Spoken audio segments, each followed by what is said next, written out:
మాట్లాడాల్సిందిగా కోరుకుంటున్నాం. అందరికీ నమస్కారం. ఫస్ట్ ఎస్కేఎన్ గారి కంటే ముందు నన్ను పిలిచినందుకు థ్యాంక్ యూ. ఆయన మాట్లాడిన తర్వాత మాట్లాడడానికి ఏముండదు. First of all congrats to all the team members. నేను ఈ సినిమా గురించి కొంచెం ఉద్వేగంగానే మాట్లాడడానికనే వచ్చాను. మనం పాతాళ భైరవి తెలుగులోనే తీసాం, అంటే తెలుగు సినిమా పాతాళ భైరవి. మాయాబజార్ కూడా తెలుగు సినిమానే, శంకరాభరణం తెలుగు సినిమానే. అలాంటి చాలా గొప్ప సినిమాలు, జ్యోతి అంటే చెప్పుకుంటూ పోతే చాలా గొప్ప సినిమాలు తీసాం తెలుగులో. గొప్ప దర్శకులు, గొప్ప నిర్మాతలు, అంటే ఫిల్మ్ మేకర్స్ ఉండే ఈ తెలుగు సినిమా కొంతకాలం తర్వాత ఎందుకో మనం మంచి సినిమాలు తీయట్లేదని అపవాదం అయితే మనకు వచ్చింది. అంటే కమర్షియల్ సినిమాలు ఓకే కానీ మన కథను మనం చెప్పట్లేదేమో అనే ఒక అపవాదం అయితే ఉండింది.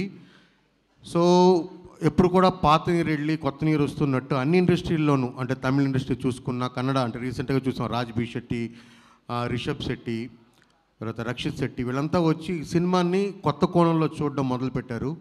అలాంటి జనరేషన్ ఇక్కడ వస్తుందా, తెలుగులో వస్తుందా రాదా అనుకున్నప్పుడు అలాంటి జనరేషన్ ఒకదానికి ఆద్యం పలిగించింది. అయితే అంటే కరోనాలో నేను పలాసా తీసినప్పుడు నన్ను ఫస్ట్ చూసి ఆ సినిమా చూసి బయటికి ఇంటర్వెల్లో నా భుజం మీద చేసి బన్నీవాసు గారు చెప్పిన మాటలు ఇంకా నాకు గుర్తున్నాయి. ఆ తర్వాత నాకు గీతా ఆర్ట్స్లో అవకాశం వచ్చింది, నేను ఆ సినిమా చేయాలి. కంటెంట్ని ఎప్పుడూ నమ్మి నాతో పాటు ఒక రోజంతా కూర్చొని నేను చెప్పిన అన్ని కథలు ఆయన విని కథలన్నీ చేయాలండి అని చెప్తున్నారు. ఇప్పటికీ ఈ రోజుకి మాట్లాడుతున్నారు. అదే కాంపౌండ్ నుండి వచ్చి ధీరజ్ గారు అయితేనేమి, ఎస్కేఎన్ గారు అయితేనేమి, వంశీ గారు అయితేనేమి, వీళ్ళంతా కూడాను కొత్త టాలెంట్ని, రూటెడ్ కథల్ని ఎన్నుకొని తెలుగు సినిమాని కొత్త పదంలో తీసుకెళ్తూ ఒక వేరే లెవెల్లో తెలుగు సినిమాని తీసుకెళ్ళి నిలబెట్టడానికి చేస్తున్న కృషి ఏదైతే ఉందో అది మాత్రం మనందరం అప్రిషియేట్ చేయాల్సిన విషయం. వాళ్ళందరికీ ఒకసారి చప్పట్లు కొట్టమని నేను అడుగుతున్నాను.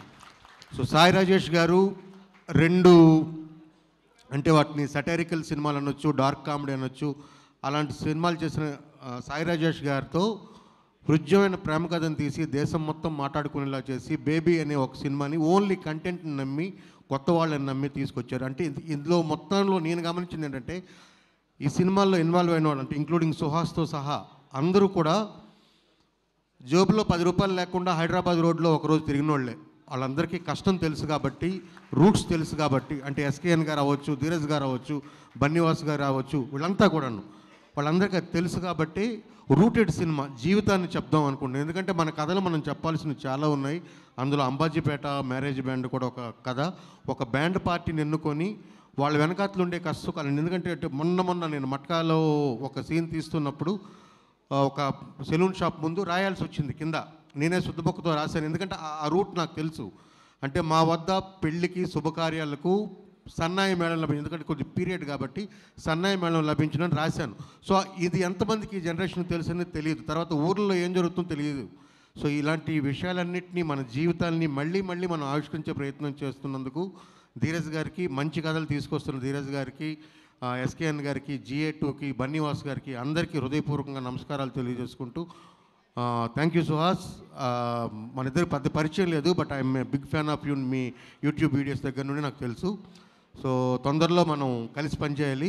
ధీరజ్ గారు, ఇప్పుడు ఇది మీకు బేబీ ఆడియో ఫంక్షన్లో నేను మాట్లాడాను, బోల్ డబ్బులు వచ్చినాయి.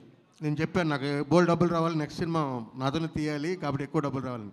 దీనికి కూడా బేబీకి సమానమైన డబ్బులు వస్తాయి. ఎక్కువ డబ్బులు వస్తే కూడా ఆ తర్వాత సంగతి, బేబీకి సమానమైన డబ్బులు వస్తాయి. మనం మంచి సినిమా చేస్తున్నాం. Thank you very much. Thank you Karun Kumar గారు. అండ్ నితిన్ గారిని మాట్లాడాల్సిందిగా కోరుకుంటున్నాం. ఇక్కడ వచ్చిన గెస్ట్ అందరికీ